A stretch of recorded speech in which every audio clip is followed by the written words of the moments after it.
Jam Butty Boy is the reluctant fell runner. Episode 7. For God's sake, help me. We are back with our heroes, Jam Butty, Camo, Yorkshire, Three Coats and Peaches, as they are about to start the Shrimp Roundabout. 22 miles, 4,000 feet over the fells. "Oh, thought so," said Camo. "There's Algie outside. Come to watch everyone set off and get some of his tails in." Just outside the hut stood Algie. All the racegoers on the way past rubbed his bobble hat. Stop, he said. Camo was first out and went up to him. "What's going on, Algie?" said Camo. "Everything all right?" "No, it's terrible, Camo. Someone said they did their best time after touching my bobble hat, and now everyone says it's a lucky charm, and everyone is doing it. It's really annoying having your head rubbed 50 times. "Oh, right," said Camo. Camo was still stood there staring at him and had not moved. Camo's hand flexed. "Oh, I'm not doing all, Camo," said Algie. "Sorry, Algie. Can't risk it. Not for a best time." Algie sighed and resigned himself, and Camo stepped forward and gave his hat a rub. "Sorry, Algie," said Yorkshire, stepping forward and doing the same. "Yeah, sorry, Algie," said Three Coats, rubbing his bottle hat and mussing his hair. Algie readied for JB to do it. "It's all right," said JB. "This is my first go, so whatever I do will be my worst and my best." "You sure, Jam Butty?" said Algie. "I don't want something bad to happen and for it to be my fault." "No, you're all right, Algie," said JB. When they were outside the hot steamy hut, they were hit by the cold morning air. "Bloody hell, it's freezing," said JB. Everyone shivered and shuffled with hunched shoulders and spread themselves out to get a good start. Oh, you've all come out," said a doddery old race organiser. "We're not quite ready yet." "See," said JB to Melanie. "It's just random that everyone moved." Melanie shrugged. The race organiser looked down at his clipboard, lifted up his sheet, looked at it and put it back down. There was some muttering of the crowd, but the British stiff upper lip prevailed, and people started to jog on the spot and do other preparation things. "Are you trying for a good time?" said Yorkshire to Camo. Well," said Camo, bending down and rubbing his calf. "I've had problems with me Achilles, so I'm just going to see how it goes, you know." "Yes," said Yorkshire. "Me too. My knee has been giving me a lot of jip this week, so I'll probably just trot round, you know." Yeah, said Three Coats. "My back has been playing up all week, and I think I'm coming down with a cold or something. I think I'll just be happy to finish today." Yeah, me too," said Yorkshire, rubbing his knees. Three Coats stretched and arched his back. JB and Melody smiled to each other. "Getting their excuses in early," said JB. Melody laughed. She looked at her watch. "We've got to be starting soon, surely." Near them, one woman spoke to another. "Here, watch this," she said, nudging her friend with her elbow. She walked up to a male runner on his own near her and looked at him in the eye. "I wonder how many men I will finish ahead of today," she said loudly. He shuffled away towards the back of the runners, away from her. She turned to her friend, smiled and nodded. She went up to the next man and did the same, and he shuffled away. JB and Melanie noticed her heading their way. "She's coming to you next. What are you going to say?" said Melanie. The woman came up to JB with a big grin on her face. "I wonder how many men I'm going to finish ahead of today," she said. JB looked at her and was not sure what words were about to come out of his mouth. "What's your point?" he said. She looked at him, still standing there, not moving away. Well, men, women, you know. He did not respond and left her floundering. She stared at him for a response. He just turned to get ready for the race. The woman shrank back behind them. Melanie smiled at him. Not bad. Should have told her to F off. JB shrugged.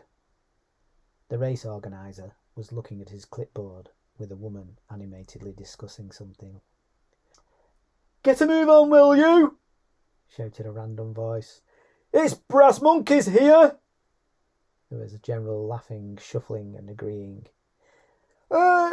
Yes, ho, nearly there, he said. Camo came up to JB. This lot will shoot off at the start and blow themselves out. We'll stick together and take it easy. We'll catch them in the end. Suits me, said JB. You know how slow I am, so I don't have a choice. You'll be fine, he said.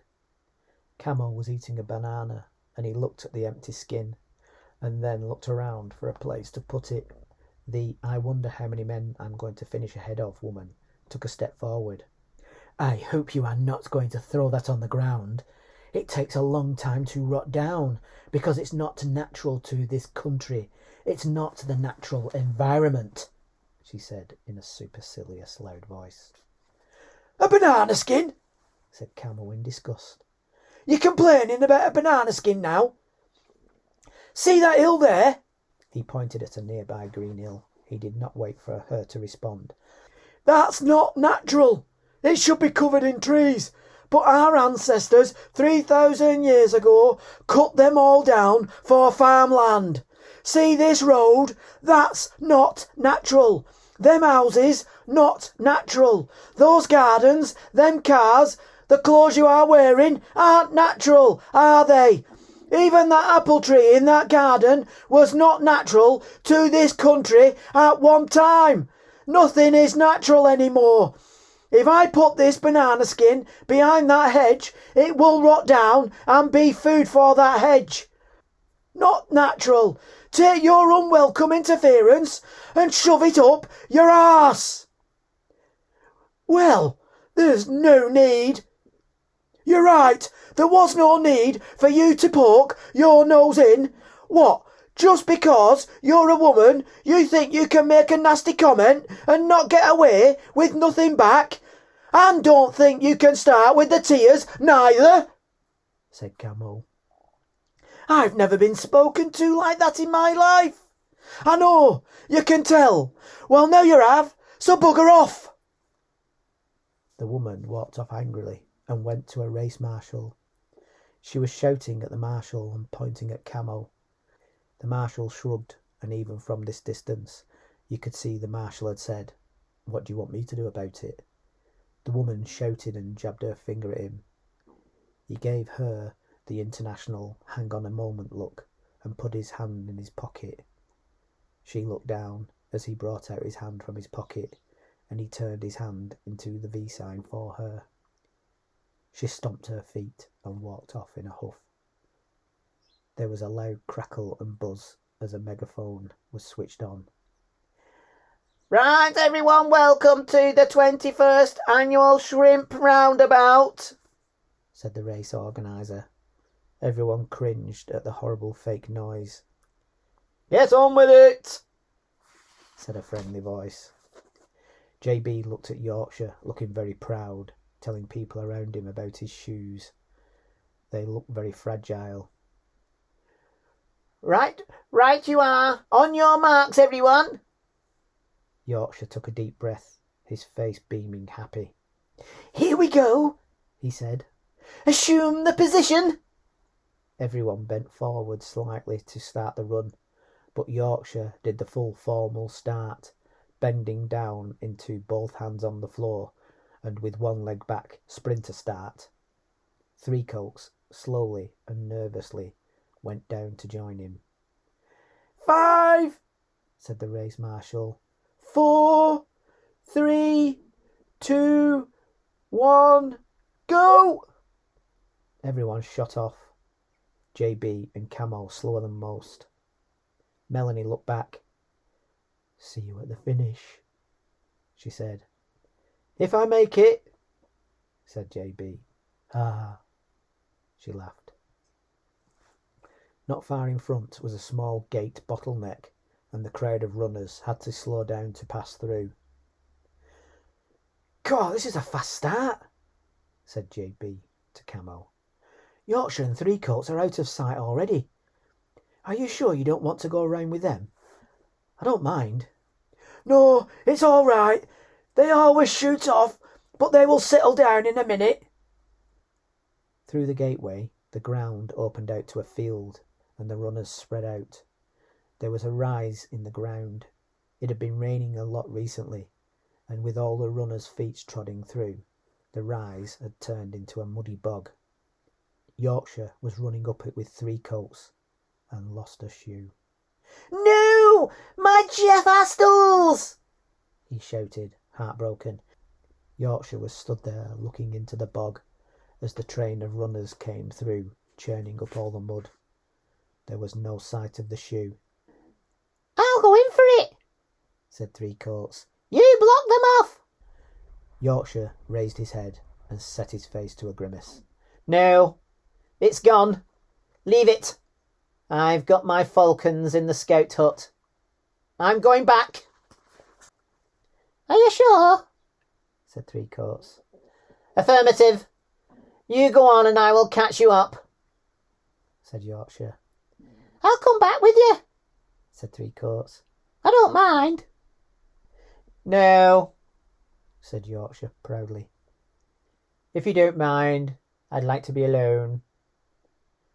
Without waiting for an answer, Yorkshire raised his head high, jutted his chin out, puffed his chest up, and started walking with great dignity back towards the scout hut. He came towards JB and Camo, who stopped. "If you are a gentleman," he said, "you won't ask." Striding past them without breaking stride. They both turned to look after him. He was striding his long legs out and swinging his arms high and wide, and on the end of his right foot a long muddy sock flapped. "Not his Geoff Astells," said Camo sadly. "Oh," said JB. The pair of them ran on. Yorkshire made his way back to the scout hut. He went over to his bag and took out his Falcon 90s and put them on. On the way out of the door, he dropped the one remaining Geoff Astell in the bin, without a glance. He walked over to where he had started, reset his watch, and got into the formal start position again that he had done the first time. He gave himself the countdown. 5, 4, 3, 2, 1, go! He pressed his watch to start the timer and set off running. He pinned his ears back and ran fast, quickly taking over some of the walkers. Meanwhile, JB and Camo were in the train of runners going up higher into wider country. As Camo and JB were running, lots of different people said hello to Camo. "Everyone seems to know you," said JB. Camo shrugged. "I've done a lot of races now. It's this small community, Fell Runners. Really nice community. There's not a lot of people that do it, so you get to know everyone. You help them out on a run, they help you out on a run. You shouldn't really be going into the lakes by yourself. It's too dangerous. You could die! So people are always going up there in groups. Not everyone can always make it, so people keep in touch and go when they can. You'll see, the more you do it." As they were running, Camo shook his foot in a funny way and grimaced. "These trainers, I can't get them right. It's no use, I'll have to stop." They pulled to the side of the track they were running on. Camo bent down to his shoe, and JB went to the dry stone wall to stretch his legs while he had the chance. Camo undid his shoe, flinging the laces around angrily. "Too bloody tight, too bloody loose. I can never get it right," he said. Suddenly he looked up. How come you don't ever complain about your shoes and your feet? Why don't you complain about your laces? Why is it just me complaining they're too tight or too slack and can't get the right socks or the right fitting trainers? Have I got weird feet or something? He said it like an accusation, and he was really angry about it. I don't know, said JB. I don't complain about my feet hurting in particular, because everything hurts. Everything is agony, and all at the same time. Camo's anger dropped. Oh, right, he said, pacified. Bloody hell, thought JB. How could it be my fault his feet are sore? Camo pulled and tugged at his laces angrily. Fed up of getting smashed toes and broken nails? I've got really ugly thick toenails now from this fell running. It's the one thing I hate about it, smashed toes. I've got one toenail half hanging off and it's driving me mad. If it all comes off, it will grow back nice and clean and proper like. But if it doesn't quite come off, it will grow back fat and ugly and manky. Oh, said JB. Mine aren't so bad. Wait until you do some big hills in the lakes and some of the long days out. I look forward to it, said JB. I've had enough of this nail, said Camo, ignoring what he said. That's it. Tonight, when I get home, I'm going to get myself a pair of pliers and rip the last of that nail off. Then it'll grow back proper. JB paused a moment and said, I thought you were serious then. Camo looked at him. Why? I am going to do it. With a pair of pliers? Said JB. Best thing for the job, said Camo. That nail is going to come off anyway. Might as well get it over with. You might actually mean it, thought JB. OK, let's get back to it, said Camo, and they set off running again. We've got about halfway on the distance, but we've got the biggest climb yet to come. My legs are holding up OK, said JB. I'm surprised. It's always easier doing an organised run with a group of people, said Camo. Being with others pushes you on. There's a way station coming up, so we can quickly grab something to eat and drink. I'd love a cup of tea, so I hope they have warm drinks and not just juice. Oh, I'd love a coffee, said JB. They ran down the road. There was a signpost that said Shrimp Roundabout checkpoint left. There were runners in front coming back up and joining the path who had already been. Left here, said Camo. There was a small local community building with runners coming out. As they went past them, one stopped Camo by the arm. Don't sit down, he said, with a serious face, and ran on. JB and Camo looked at each other. Weird, said JB. Camo shrugged and went up the flight of steps to the hall. There was a counter just inside, and behind that were more doddery old people. They moved slowly and spoke to each other as if there was no rush and no one else there. One walked over to Camo. Number? Camo pointed at the giant obvious number on his chest. Number 126. Pardon? Number 126, Camo said louder. 126, you say? You can see it on my chest here. I'm in a bit of a hurry like. We've got this little run on, you know, said Camo in his part rude way. Is there any tea? Anything to eat? Pardon? Cup of tea! Tea! Oh, yes, tea. Through there, dearie, said the woman. Camo gave an exasperated look to JB and headed through a door. JB did the same routine over giving his number as Camo and went through after him. A couple of runners went out having drunk a quick cordial juice out of white plastic cups set out on trestle tables. Are we just grabbing a quick juice then? Said JB. I want a tea, said Camo. There was a man and his wife in a little kitchenette. He came through drying a plate with a tea towel. Yes, he said. Do you have any tea? Said Camo in his half-angry way. Sure, said the man. He was about to turn and shout through. And a coffee? Said JB. 1 tea and 1 coffee, shouted the man through. Is there anything to eat? Said Camo. There are some doughnuts over there, or you can have the special, said the man, and pointed at a handwritten poster pinned on a cork notice board. It said, "The sit-down special, £3. Camo looked at JB. What do you reckon? Should we try the special? Why not? Said JB. Sounds a bit different. 2 specials, please, said Camo. I'll pay for these, said JB. You gave me that buff before. All right, said Camo. I'll get the ice creams later. Ice creams? Said JB. This is a fun trip. JB paid the man. Sit down and I'll bring it over, he said. You'll love this. He turned to shout through.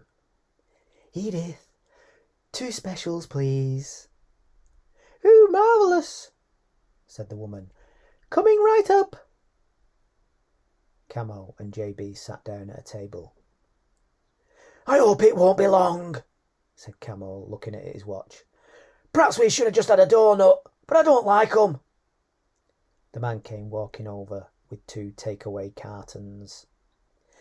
A tea for you, sir, he said, placing one in front of Camo. And a coffee for you, sir, he said, putting it in front of JB. As he stepped out of the way, his wife was stood there with 2 glasses and 2 spoons, and it made Camo jump. Oh!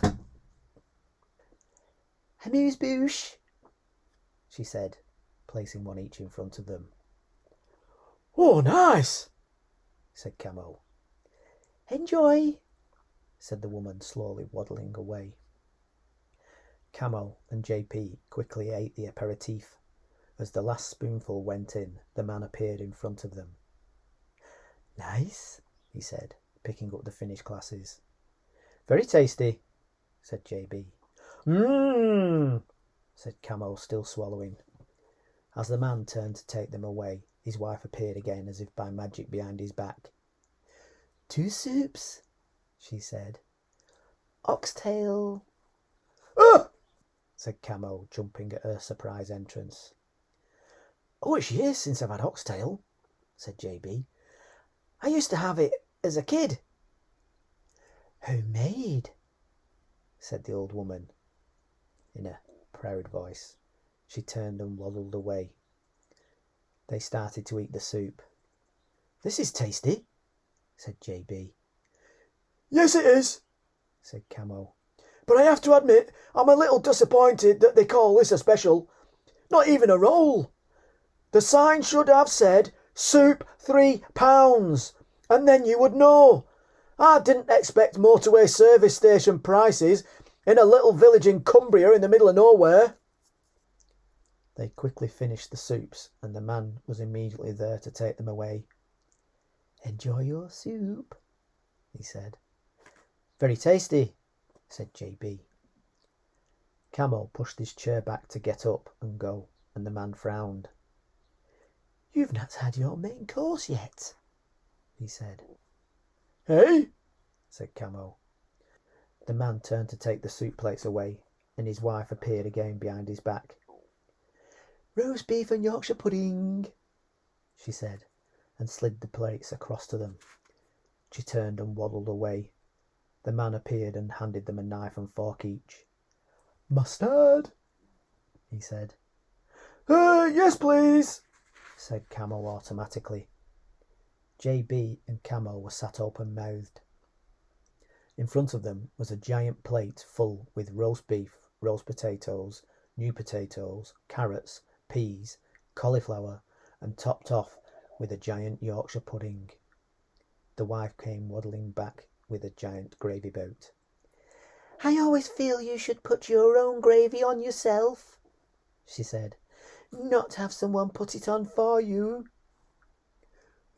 Thanks, said Camo. She turned and waddled away. Camo looked down at his plate.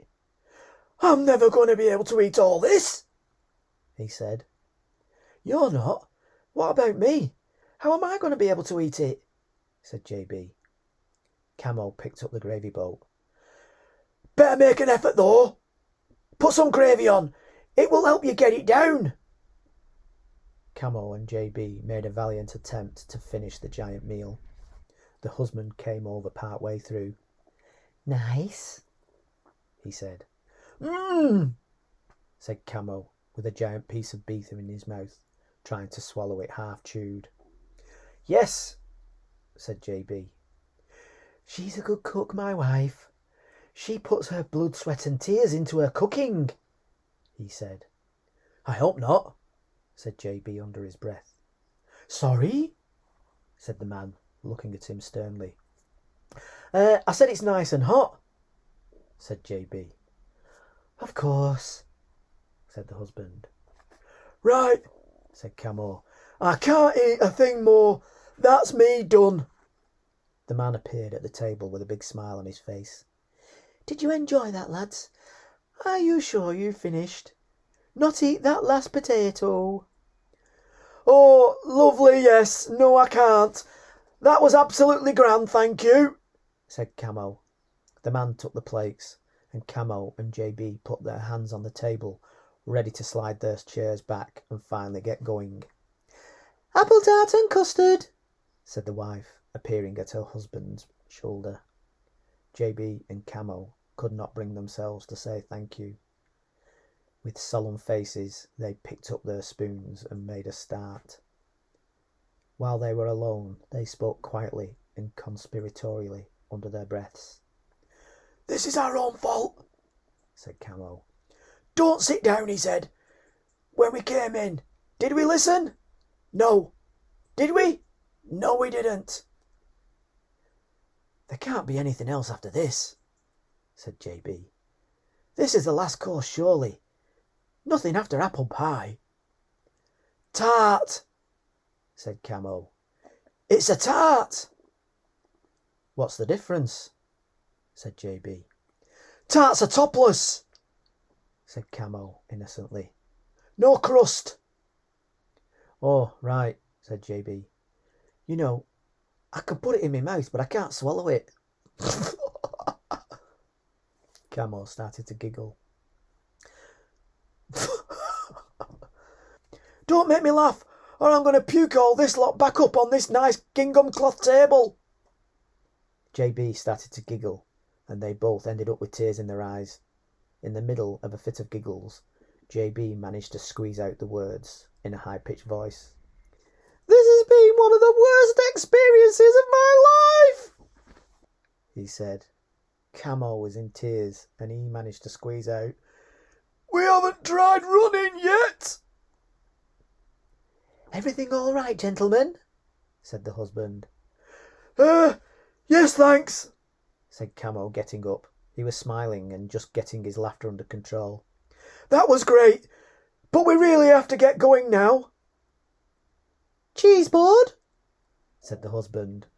The smile fell off Camo's face. No cheese board! No cheese board! He shouted, wagging his finger at the husband angrily. I'm sorry, but no cheese board! We've got to go!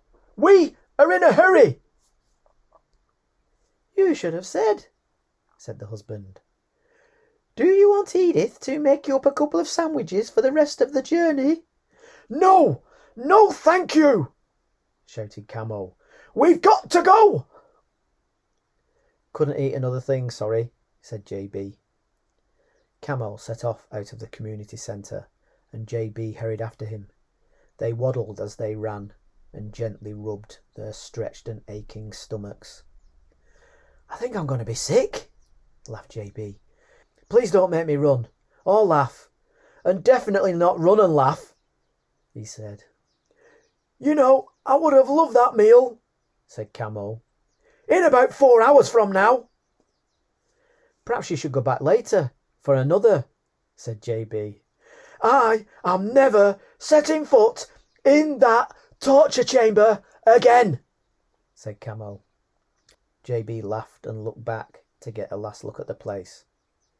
Oh my God, he's coming out, said JB. Camo turned around. It is him, and he's waving at us. What does he want? He's still not on about us having some of them sandwiches, is he? Said JB. Not more food, surely. Quick, run, said Camo. I can't run any faster. Ugh. Camo looked back. He's gone back in, thank God. I don't think I could eat a beef dinner ever again, said JB. It was the cheese board that did it for me, said Camo. They were both running and laughing and wincing in pain at their guts as they walked up the steep hill. I'm either going to have to puke or take a dump, or I'm not going to make it, said Camo. Or both, said JB. Ha ha, laughed Camo. Oh God, don't make me laugh. It hurts so bad. JB took a look back. He's out again. He's running this way towards us. You're kidding, said Camo, looking back. My God, he is. What's he doing? He's waving at us. Look at him go, for Christ's sake, said JB. He's gaining on us. He is and all, said Camo. Run for it, said JB. Run. I can't go any faster. Split up, shouted JB. He can't feed us both. You go that way and I'll go this. Don't be silly, said Camo. We'll get lost. Just take the goddamn sandwiches off him and bin 'em when he's gone. He'll know and he'll come after us, said JB. How will he know? said Camo. I don't know, said JB. The old man came running up the hill that they were struggling to walk up. Hello, said JB. You forgot your wallet, he said, handing JB his wallet. Oh, thanks, he said. Didn't you see me waving? he said. Sorry, no we didn't, said Camo. You're pretty good on the hills, like. Oh, not any more, he said. I've lost my pace now. Camo and JB looked at him with surprise. Right, have a nice trot round, he said. Was nice to get out for a bit. Change of scenery. Thank you, said JB, shouting after him. He waved without looking back. Camo and JB stood there for a moment, watching him running long-legged back down the hill. Come on, said Camo. We've lost enough time already. JB quickly put the wallet in his backpack and set off after Camo. On the way up the hill, they saw a familiar sight. The naked camper's tent. He came out as they were passing. Nice day for it, Camo, Jam Butty, he said, stretching his arms out.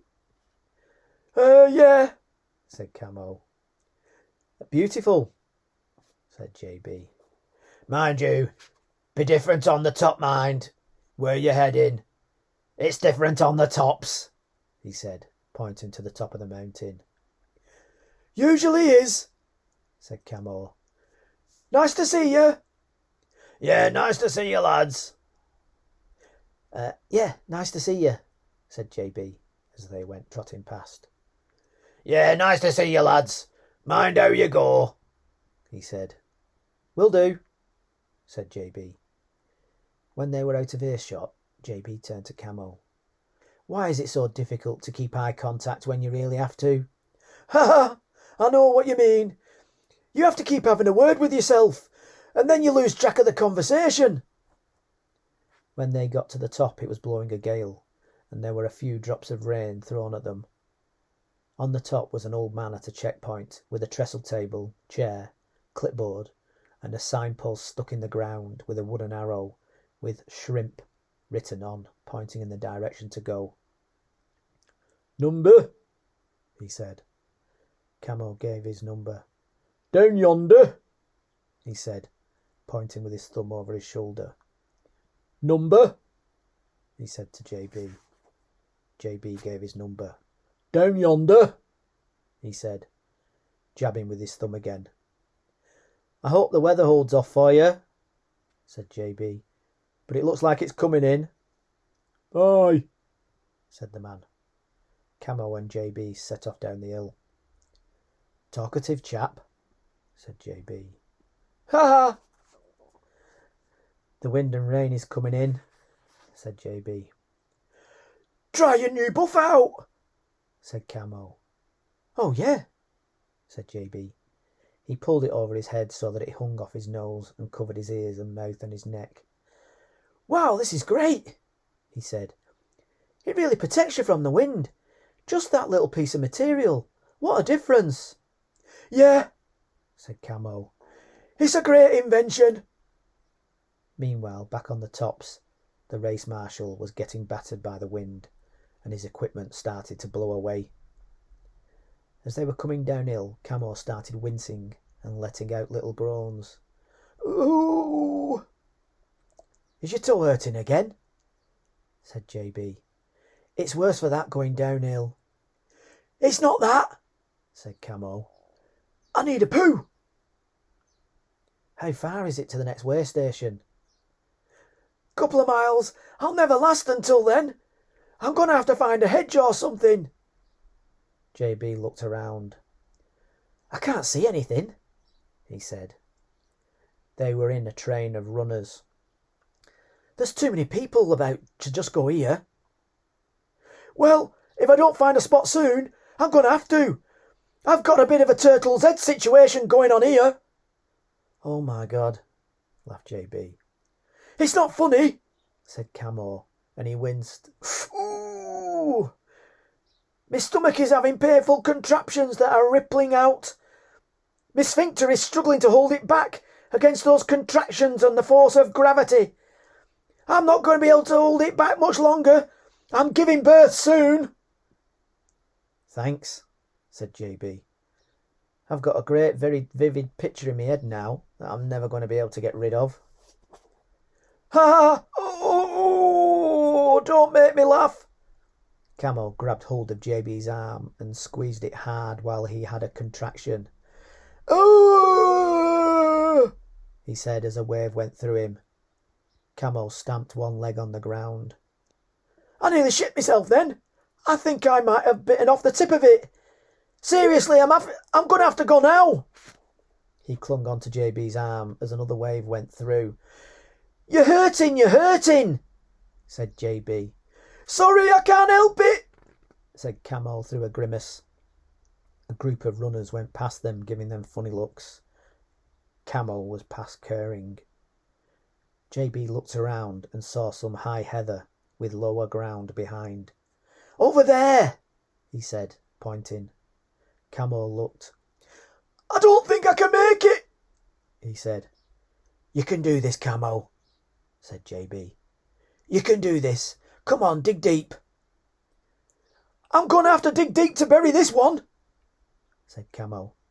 He unclawed JB's arm. Wow, said JB, and walked, if it could be called walking, to the tiny hiding place. He pulled down his pants and squatted. With being so tall, the heather only hid about 2/3 of him.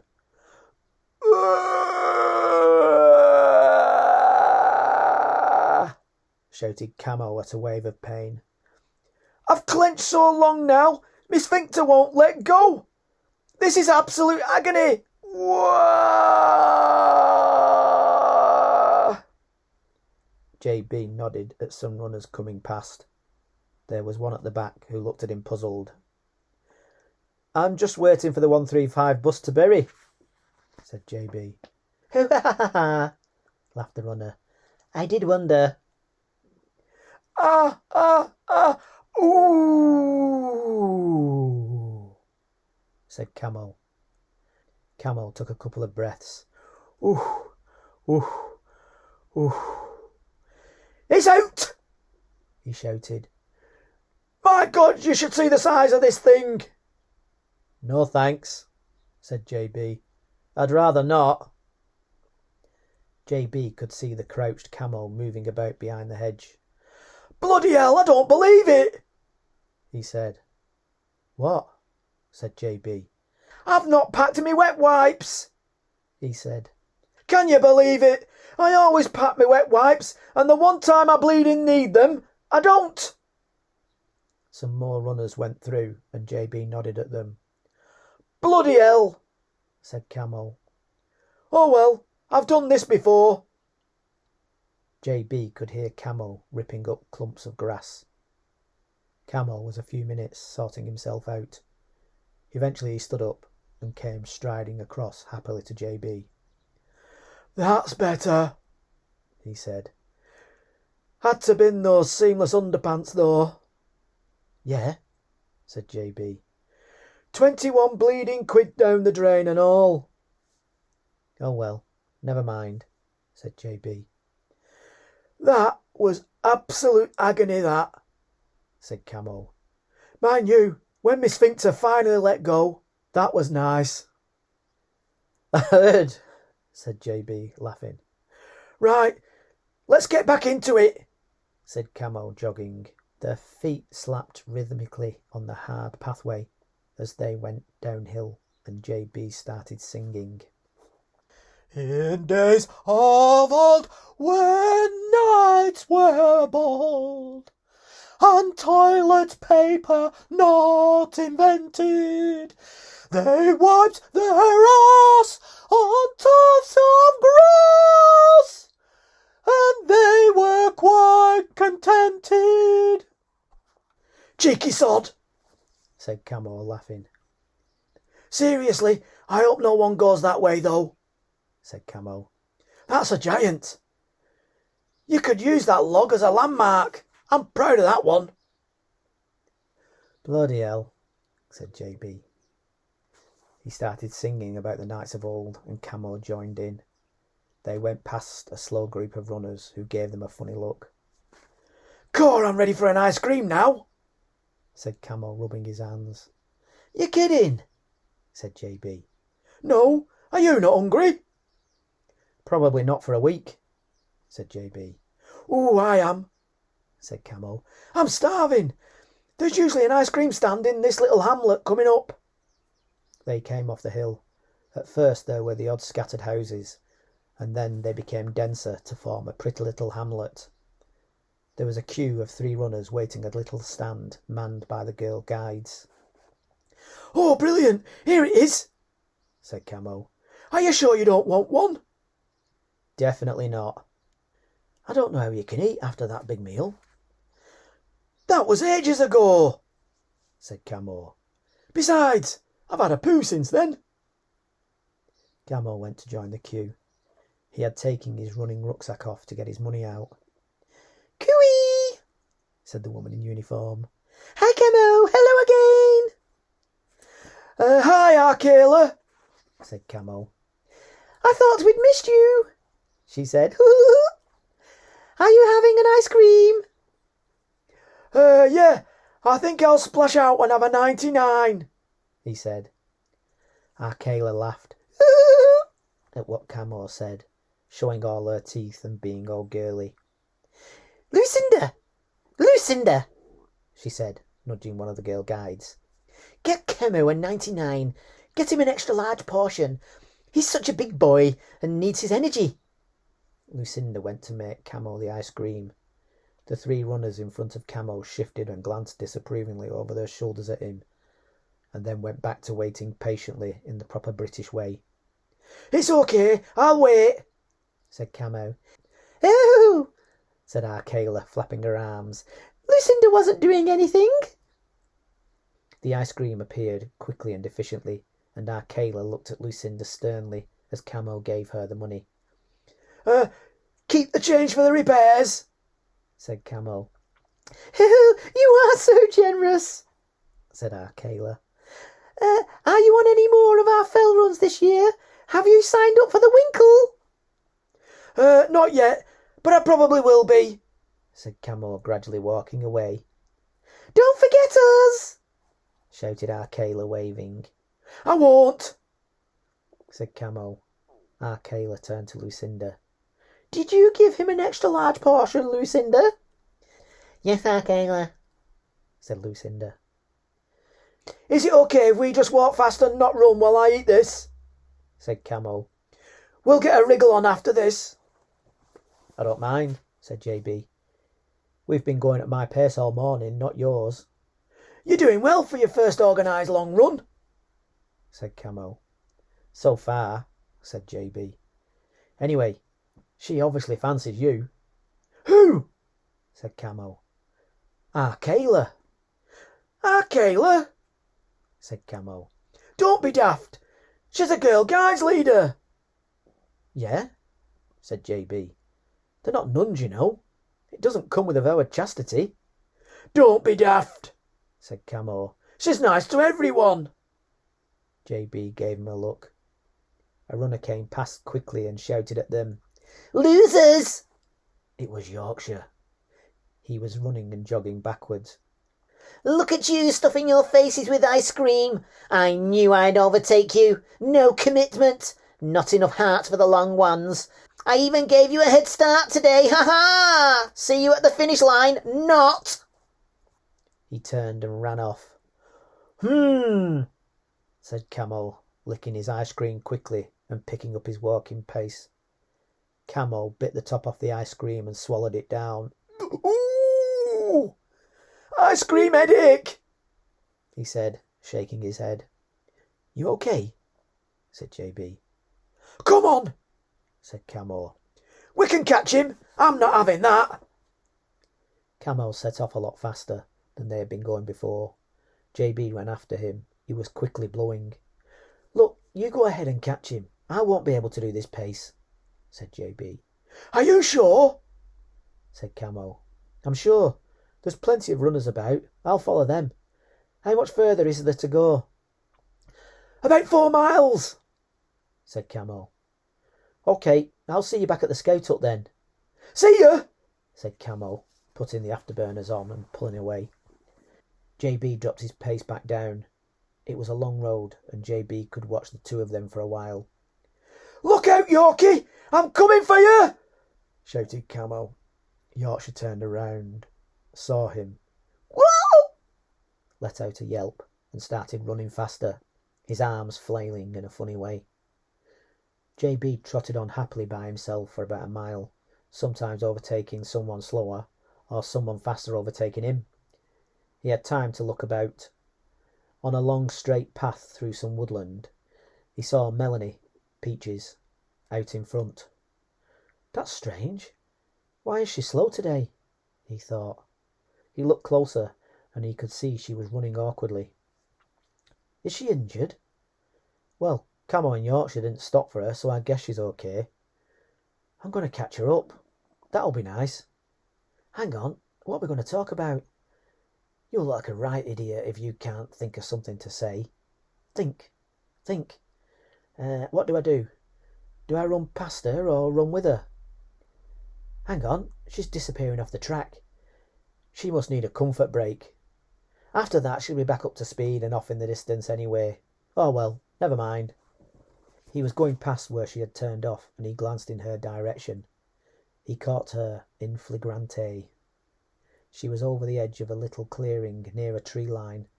She had her pants down and was struggling to get them back up, making a strange animalistic noise, half pain, half desperation.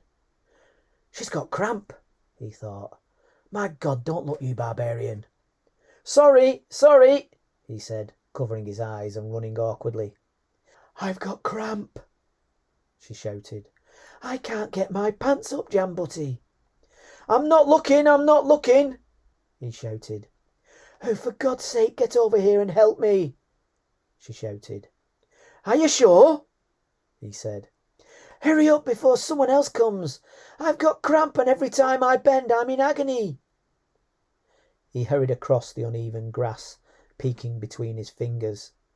When he got there, he tried to cover his eyes with one hand and pull her pants up with the other. She was pulling on them too, but they were not budging. He figured out that her knickers had jammed down and were blocking the pants being pulled up. They could hear a big group of runners talking and laughing further up the path, heading their way. Oh God, don't let them see me like this, said Melanie. Quickly. He pulled again, but it was no use. It was getting worse. JB heard cotton pinging and popping, and he thought her pants might tear off. He stopped pulling and looked at her in the eyes. What are you doing? Hurry, for pity's sake, she shouted, panicking. He held her eyes with his eyes. "Stand still," he said firmly. Shocked, she stood still. "Put your hands on my shoulders," he said again with that firm voice. She put her hands on his shoulders. "No, stand up straight," he said gently. She stood up straight, looking directly into his eyes. Then he disappeared from her view, with her hands keeping on his shoulders. First was the most difficult bit. He pulled loose her knickers from the tangle with her trousers, and then pulled them up. There was a little snap noise of the elastic when he let them go. Then the trousers came up a little easier. There was a second snap of elastic when he took his hands out and let them go. He came back up into her field of vision, and they stood looking into each other's eyes. They were stood like that when the group of runners went past behind, unnoticed. "Well, that was interesting," she said in a far-off voice. They had not changed position, her with her hands on his shoulders and him with his hands on her hips. "Yes," he said, equally far off. "Not what I was expecting to do when I got up this morning." They came back into the present, and she coughed and took her hands off his shoulders, and he let go of her hips, and they turned away slightly from each other. Melanie walked over to a rock, lifted her foot onto it and stretched her leg, then swapped to her other leg. JB was stood there awkwardly, not knowing what to do, so he copied her and did some random stretches. "What do I do?"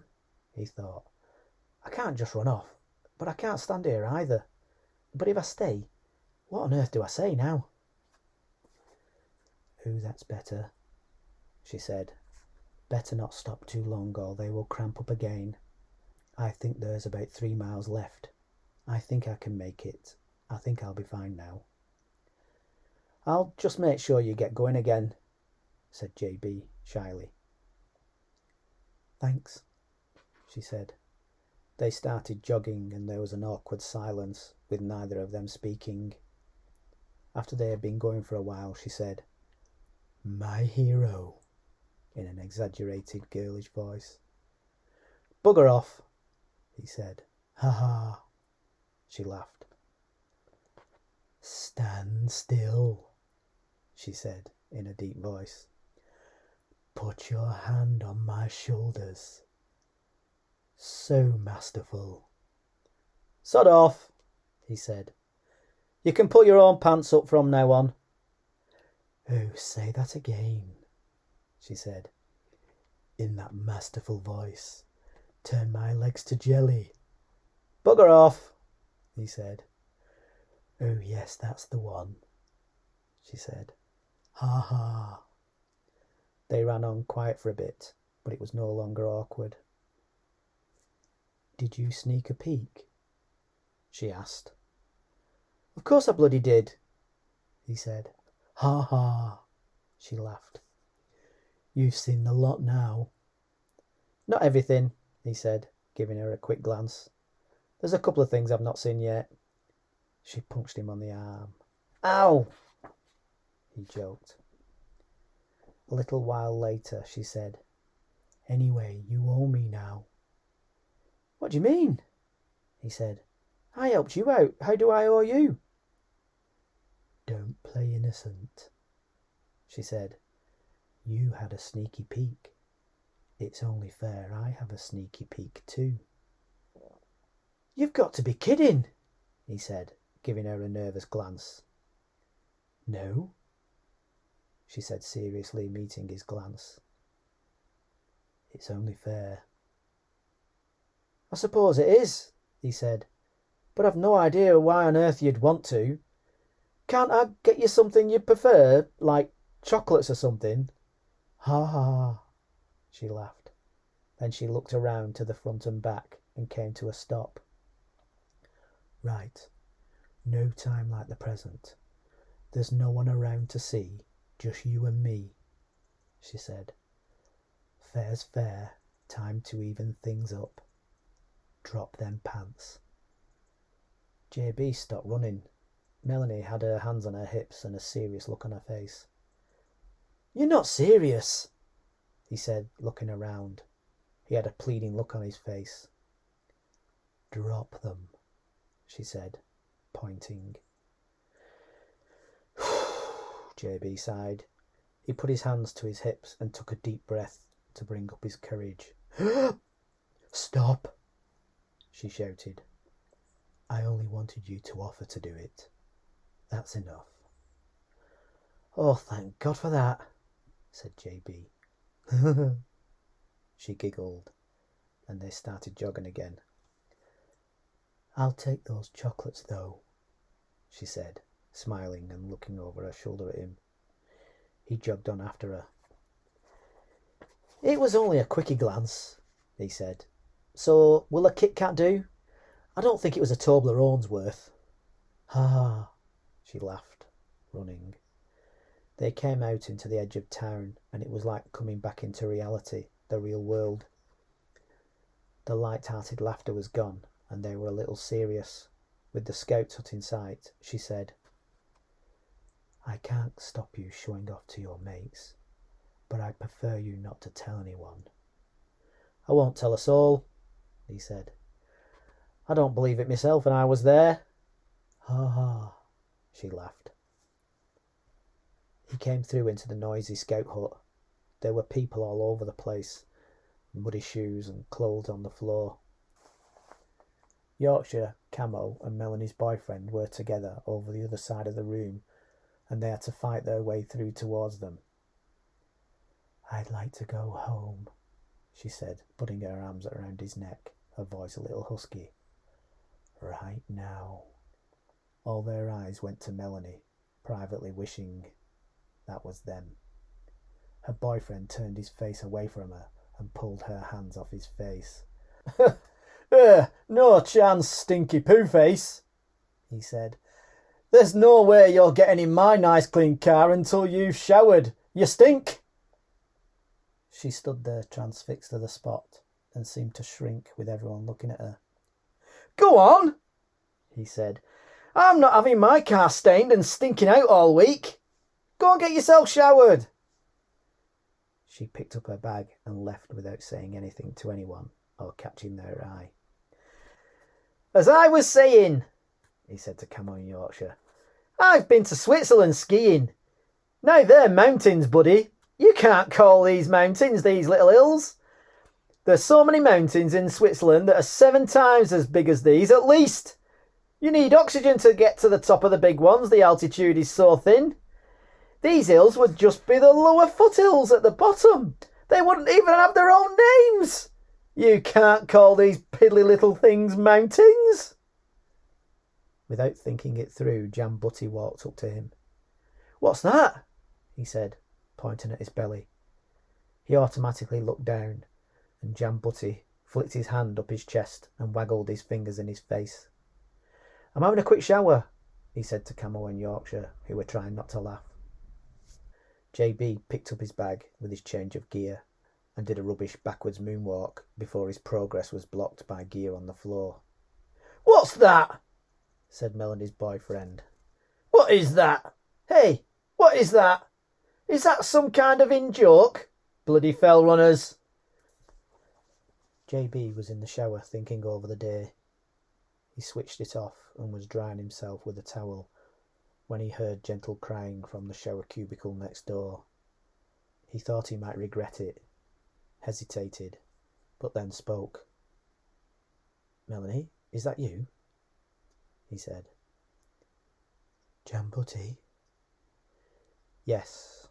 It was quiet, and again he could not help himself speaking, and grimaced as he said it. You okay? No, not really. You should never come between a man and a woman, said JB, but he was a bit of an arse then.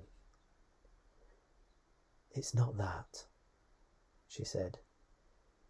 He's got a new job, and we might be moving away to Lincoln.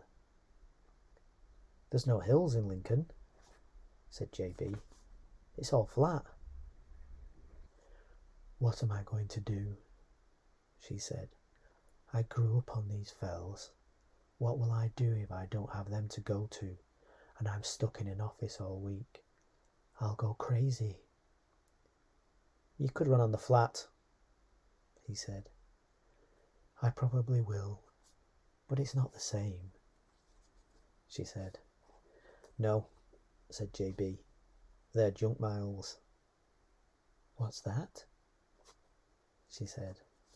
Nothing, he said. Doesn't matter. Just something someone said once. Melanie! Melanie! Said a voice outside, coming through into the room of cubicles. It was her boyfriend.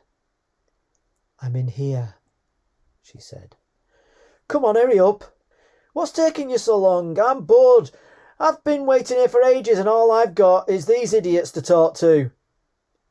Not before you apologise, she said through the door. Apologise for what? He said. You don't know, she said. Come on, you know I hate these games. I hate it when you are rude to me, she said. He sighed. How was I rude to you? Tell me how I was rude to you, and I will apologise. You really don't know, she said. He lowered his voice. No, I really don't know. You said I stink. You called me Stinky Poo Face in front of all my friends, and you said I had to wash before I got in your car. You do stink, he said, exasperated. Everybody stinks after a 22-mile run. Is that an apology?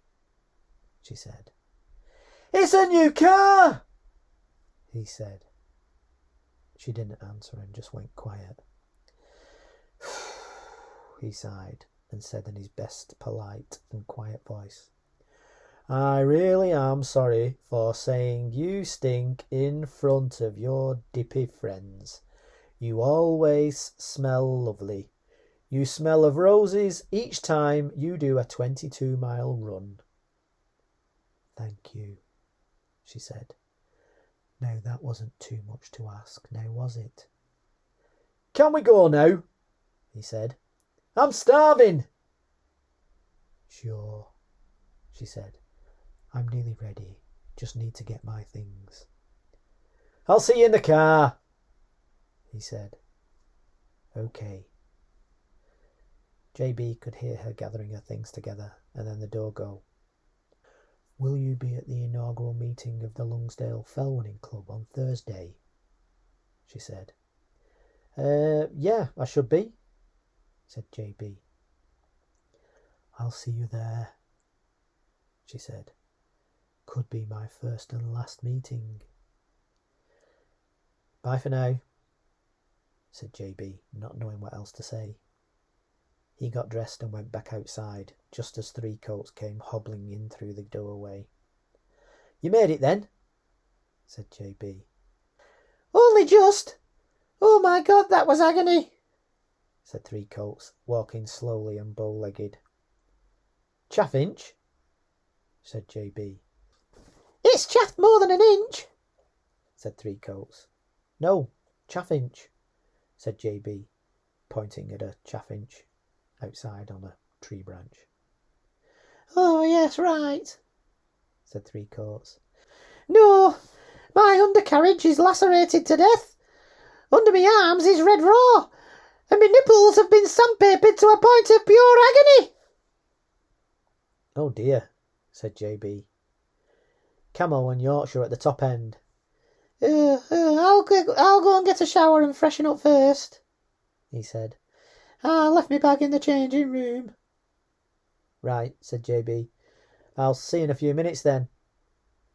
JB walked through the thinning number of runners. Melly and her boyfriend gone? He said. Yes, you just missed them, said Yorkshire. He's an arse, said Camo. She can do better than that. What's like you mean? Smiled Yorkshire. Yes, please, said Camo. If only but for some unfathomable reason, she seems to have taken a shine to Jam Butty. Don't be daft, he said. Anyway, where has Brian got to? 3 courts. I've just seen him, said JB. He says he's really sore. He's gone for a shower. You didn't let him go for a shower, said Camo. Why not? Said JB. Meanwhile, in the changing room, 3 coats turned on the shower. The torrent of water hit his chafed and raw parts. Back in the hall, everyone was chatting away and was suddenly stunned to silence by a long, blood-curdling scream. Ah! After a long moment's pause, everyone carried on as if nothing happened. JB came through the door at home and went to give his wife a kiss. Did you have a good time? She said. Yes, it was okay, he said. What was it like? She said. Oh, uneventful really, he said. She looked at him quizzically. Oh, there was one thing, he said. Camo has shaved all his body hair off. Why has he done that? It was supposed to help him get lighter and run faster. He's really pleased with it and says it makes him look really young. He says his wife loves it. What do you think? I'm hairier than him. Do you want to go to bed with a younger man for a change? No, I do not, she said, pulling her face. I like you just the way you are. It would be really strange, like being with someone else. Don't do it. Okay, probably not, he said. That night they were watching television on the settee and his phone went. He picked it up and pulled a face. Ugh! What is it? Camo's toenail was hanging off, and he's just pulled it off with a pair of pliers. He's taken pictures of it and sent them through. You can see the half nail in the pair of pliers, and his big toe is covered in blood. You're joking, she said, stretching to have a look. Oh, that's horrible. Turn it off. You're the one who looked, he laughed, turning off his phone.